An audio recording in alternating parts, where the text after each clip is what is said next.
Pemirsa, Kementerian Agama kembali berencana menggulirkan program dai atau penceramah bersertifikat dalam waktu dekat. Sementara itu, menurut Persaudaraan Alumni 212, sertifikasi dai hanya akan memicu kegaduhan dan keresahan di kalangan umat Islam.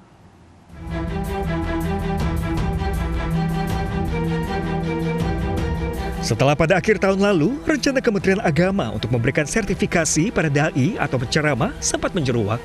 Kini Menteri Agama Fahrull Razi kembali menyatakan bahwa dalam waktu dekat akan ada sertifikasi untuk para penceramah.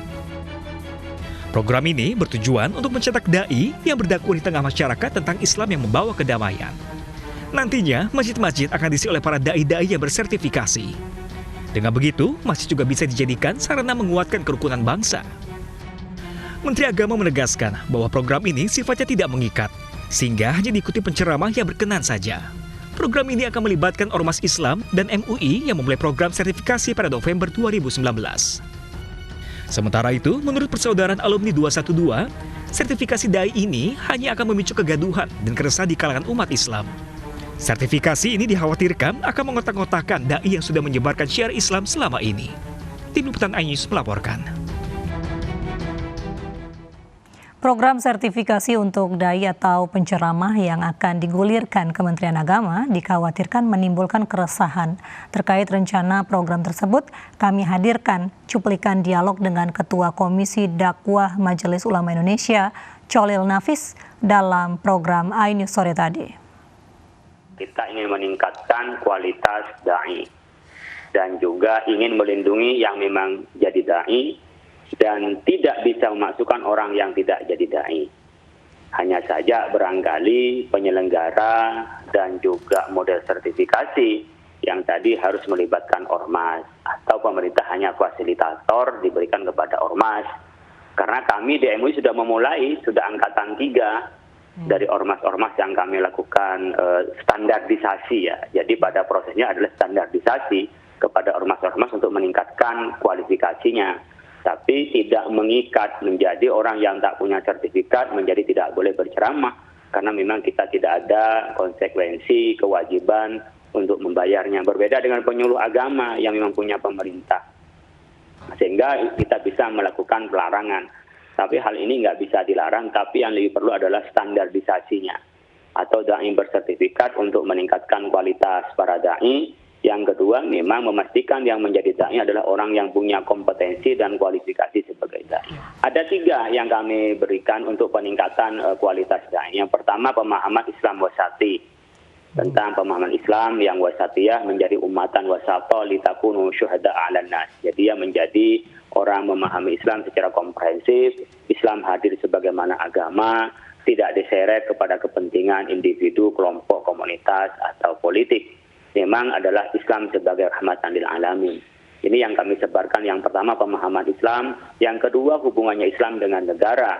Dalam konteks ini adalah kebangsaan Indonesia, negara kesatuan Republik Indonesia. Ini tidak ada tawar-menawar untuk membenturkan agama dengan konsep negara. Karena negara kita, kesatuan Republik Indonesia, sudah sesuai dengan Islam, sebagaimana yang pernah dilakukan menjadi sunnah Rasulullah SAW yang mendirikan negara Madinah. Yang ketiga adalah metode dakwahnya.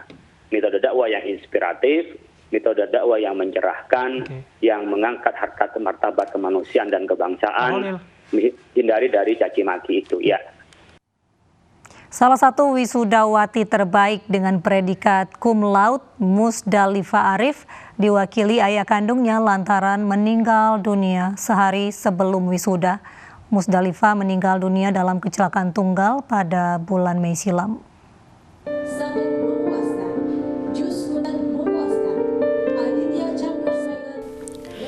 Arif Bokhari tidak pernah membayangkan hari wisuda putrinya yang seharusnya menjadi hari bahagia berubah menjadi duka.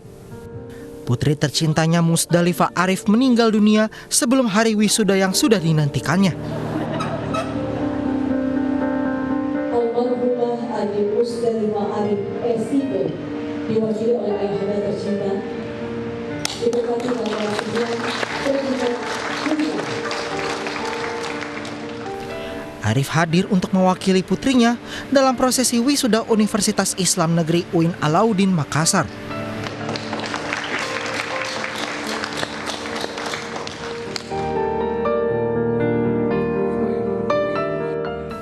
Meski sudah tutup usia, Musdalifah masih memberikan hadiah bagi kedua orang tuanya lewat torehan prestasi IPK kelulusan 3,9 dan predikat cum laude. Orang tua sangat kehilangan sosok Musdalifah yang aktif dalam berorganisasi dan peduli dengan keluarga.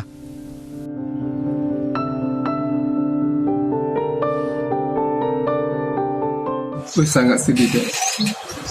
Sangat sedih karena dia yang pertama. Waktu saya hadiri di tempat wisatanya deh. Parah di waktu meninggal, tapi lebih parah lagi di waktu di wisatanya dia.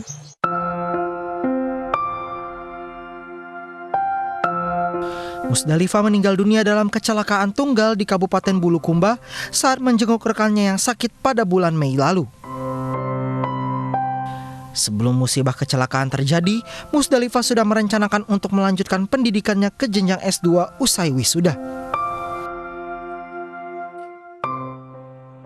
Tim Liputan iNews melaporkan.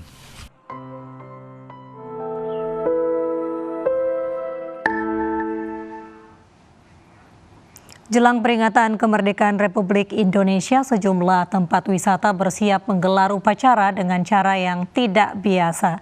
Pengibaran bendera dilakukan di dalam air oleh penyelam profesional.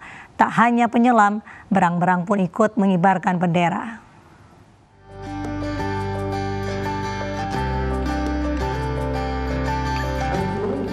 Sejumlah tempat wisata bersiap menggelar upacara peringatan kemerdekaan Republik Indonesia. Salah satunya SeaWorld Taman Impian Jaya Ancol, Jakarta Utara. Sama seperti tahun-tahun sebelumnya, pengelola SeaWorld akan menggelar upacara pengibaran bendera di dalam akuarium utama. Pengibaran bendera dilakukan oleh penyelam profesional yang menggunakan atribut lengkap Paskibra. Atraksi pengibaran bendera yang tak kalah unik juga dilakukan di Jakarta Aquarium. Bukan oleh manusia, pengibaran bendera rencana akan dilakukan oleh berang-berang. Berang-berang yang lucu ini sedang berlatih untuk mengibarkan bendera merah putih di tanggal 17 Agustus mendatang. Kami juga menyediakan atraksi yang tentunya beda dan tidak ada di tempat lain, yang seru, yang semua orang suka. Jadi seperti tadi bisa dilihat, kami latihan dengan berang-berang kami. Dan berang-berang kami adalah satwa khas Indonesia yang pintar. Kami latih untuk mengibarkan bendera. Selain itu, pengibaran bendera raksasa juga dilakukan di akuarium oleh penyelam profesional.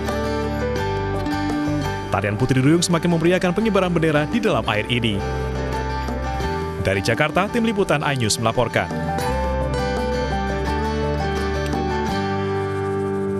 Hormat, gerak! Lapor, upacara kemerdekaan Republik Indonesia siap dimulai. Laksanakan. Laksanakan.